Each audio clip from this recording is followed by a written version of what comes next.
Pemirsa, Paidi, seorang pemuda asal desa Kepel, Kecamatan Kare, Kabupaten Madiun, Jawa Timur, mendadak menjadi miliarder karena setelah sukses berbisnis tanaman porang. Pria berusia 37 tahun ini sebelumnya viral di dunia maya setelah diberitakan mengawali hidupnya sebagai seorang pemulung.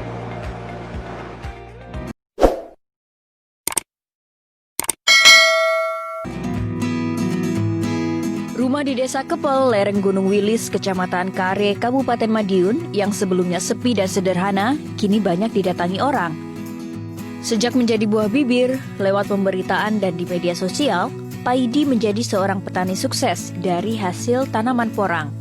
Kesuksesan Paidi berawal saat dirinya mencoba bertanam porang, sejenis tanaman umbi-umbian yang awalnya dikenal sebagai tanaman liar di hutan. Namun karena kegigihan Paidi menerapkan pola tanam di lahan terbuka, menjadikan umbi porang berukuran besar, jauh dari umbi porang yang ditanam di bawah pohon tegakan seperti di hutan. Melalui internet, Paidi mengetahui jika porang adalah tanaman berumbi yang dijadikan bahan dasar beberapa jenis makanan dan kosmetik.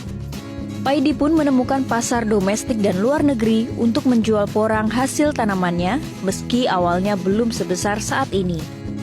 Kini Paidi telah memiliki belasan pembeli dari sejumlah pabrik pengolahan makanan dan kosmetik yang ada di beberapa kota besar di Indonesia. Sementara setelah dikenal banyak pihak, Paidi juga bertemu dengan beberapa eksportir yang memasarkan porang ke mancanegara seperti Tiongkok dan beberapa negara di Eropa. Untuk mengembangkan usahanya, Paidi mengajak semua orang warga di sekitarnya untuk bertanam porang, sementara hasilnya dibeli olehnya untuk kemudian ditampung dan dirajang tipis hingga dikeringkan sebelum dijual ke tangan pihak pabrik maupun eksportir. Harga porang kering irisan berkisar Rp62 hingga Rp65.000 per kilogram. Sementara pada tahun 2019, Paidi telah mengirimkan sebanyak 1.200 ton porang ke eksportir. Ia mengaku saat ini sebagai supplier porang yang melayani permintaan pihak pabrik maupun eksportir. Bahkan untuk memenuhi kuota pesanan, Paidi juga menampung porang dari luar Jawa, meskipun menurutnya kualitas porang asal Madiun diakui eksportir yang terbaik.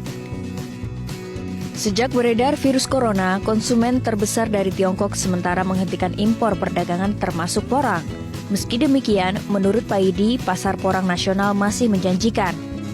Di pasar dalam negeri, porang menjadi bahan dasar olahan makanan.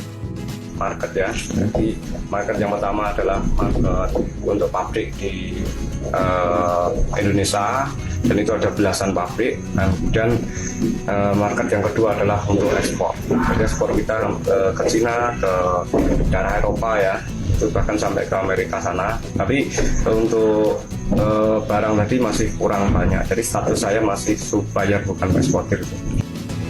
Paidi yang mempunyai semboyan berbagi untuk Indonesia ini berhasil membantu para petani porang di desanya pergi beribadah umroh dari hasil produksi tanam porang. Sementara Paidi juga membuka pintu bagi semua orang yang ingin belajar menanam porang dan membantu dalam hal pemasarannya. Rumahnya pun tak pernah sepi oleh puluhan orang yang datang bergantian, sekedar belajar mengetahui tentang tanaman porang dan beberapa lainnya menjalin kerjasama dalam bisnis porang. Dari Madiun, Jawa Timur, Tim Liputan Metro TV.